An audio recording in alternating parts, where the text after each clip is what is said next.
L'art de s'en foutre royalement. 13 principes stoïciens pour que rien, absolument rien, ne puisse vous atteindre. Épictète en personne. Bienvenue sur Yumi-chan.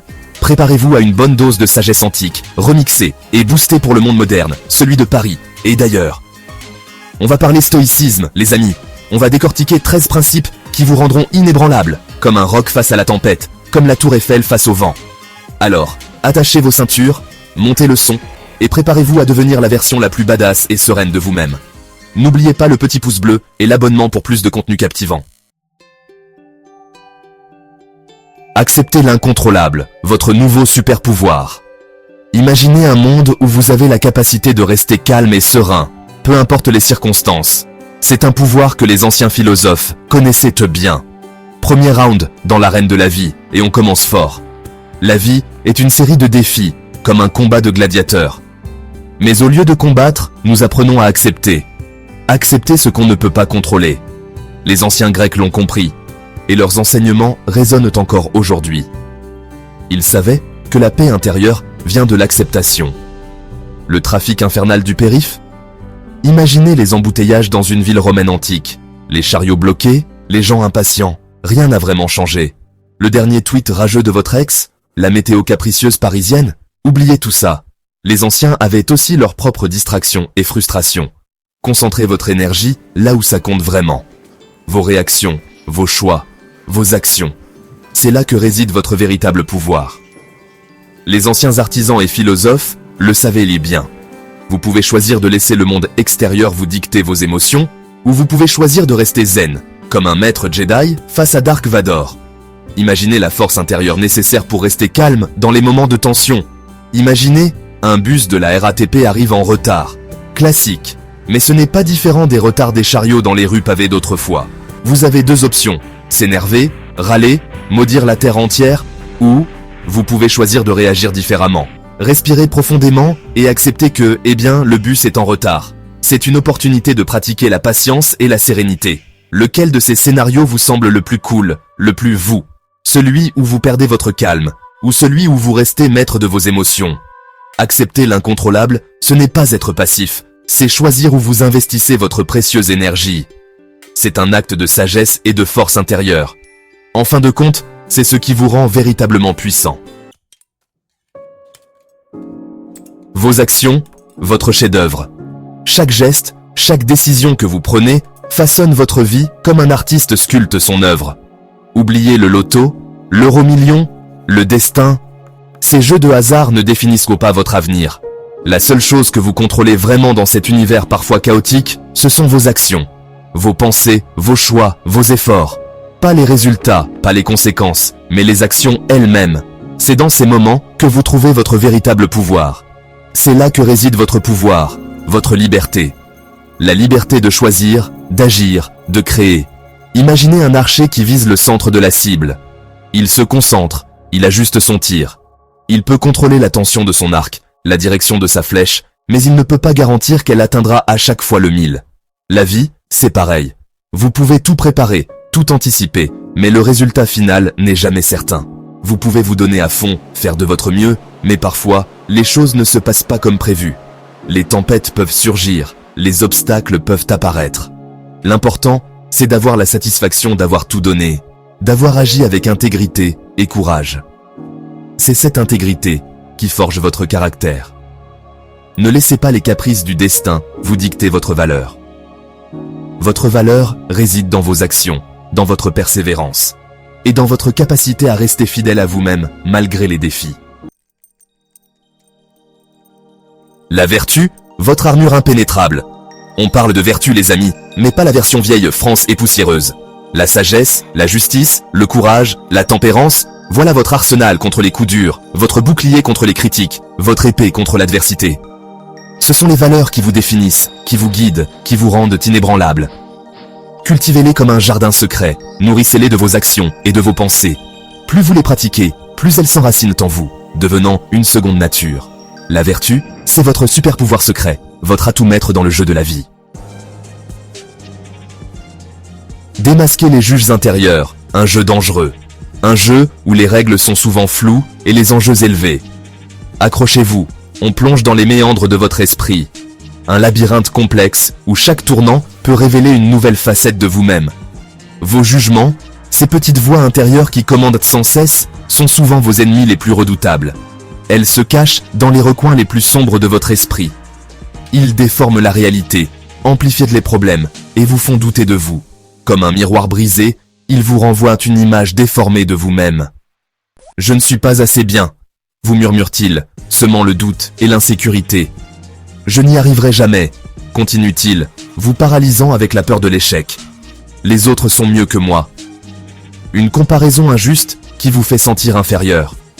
Ces jugements ne sont que des illusions, des distorsions de la réalité, des mirages qui disparaissent quand on les regarde de plus près.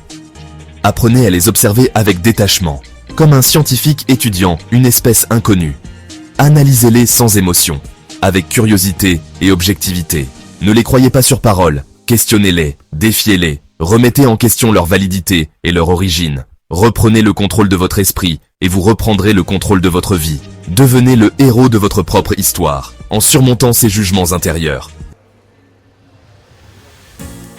Simplifiez, détoxifiez, libérez-vous. Le monde moderne, c'est un buffet à volonté de distractions, de tentations, de complications inutiles. On accumule les objets, les obligations, les relations toxiques, et on s'étonne d'être stressé, fatigué, débordé. Et si on apprenait à dire non? Non aux choses qui ne nous apportent rien, non aux personnes qui nous vampirisent, non aux pensées négatives qui nous minent le moral. Simplifiez votre vie, désencombrez votre espace, faites le tri dans vos relations. Moins de choses, plus d'expérience, moins de distractions, plus de présence. Respirez. L'adversité, votre salle de sport personnelle. L'adversité, cette invitée surprise que personne n'aime recevoir.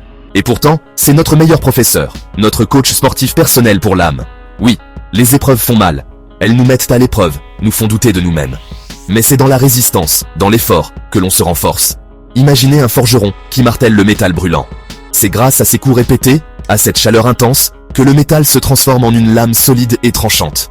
Alors, la prochaine fois que vous traversez une épreuve, souvenez-vous, ce n'est pas une fin en soi, c'est une opportunité de grandir, d'apprendre, de vous dépasser. La quête de la sagesse, votre GPS intérieur. La sagesse, ce n'est pas d'avoir toutes les réponses, c'est de savoir poser les bonnes questions. C'est un voyage, pas une destination. C'est un état d'esprit, pas un diplôme. La sagesse, c'est l'art de vivre en accord avec soi-même, avec les autres, avec l'univers. C'est savoir discerner l'important de l'accessoire, le vrai du faux, l'éphémère de l'essentiel. Nourrissez votre esprit de lectures inspirantes, de conversations stimulantes, d'expériences enrichissantes. La sagesse, c'est comme un muscle. Plus vous l'exercez, plus il se développe. Votre oasis intérieure. Protégez votre tranquillité d'esprit. Imaginez un lac paisible, entouré de montagnes majestueuses. La surface de l'eau est un miroir parfait, reflétant la beauté du ciel. C'est votre tranquillité d'esprit, votre oasis intérieure. Maintenant, imaginez une pierre qui tombe dans le lac, créant des vagues concentriques qui troublent la surface de l'eau. Ces vagues, ce sont les pensées négatives, les émotions destructrices, les événements extérieurs qui viennent perturber votre paix intérieure. Observez-les passer, sans vous laisser submerger. Trouvez ce qui vous permet de retrouver votre calme intérieur, yoga, méditation, une balade au jardin du Luxembourg, et faites-en une priorité dans votre vie. La gratitude, votre super vitamine pour le moral. Oubliez les compléments alimentaires hors de prix, j'ai un remède miracle à vous proposer. La gratitude. Oui, vous avez bien entendu. Ce sentiment tout simple d'apprécier ce que vous avez, plutôt que de vous focaliser sur ce qui vous manque, peut transformer votre vie. La gratitude, c'est comme un aimant à bonheur. Plus vous la pratiquez, plus vous attirez de belles choses dans votre vie. Commencez par remarquer les petites joies du quotidien. Un rayon de soleil, un café chaud, un sourire d'un inconnu, un croissant croustillant. La gratitude, c'est un choix, une habitude à cultiver, jour après jour. Ah, les critiques, ces petites fléchettes empoisonnées qui visent à vous atteindre en plein cœur. Certaines glissent sur vous sans laisser de traces, d'autres s'accrochent et vous rongent de l'intérieur. Le secret? Développer un téflon mental, une couche protectrice qui vous permet de recevoir les critiques sans vous laisser affecter. La critique est-elle constructive?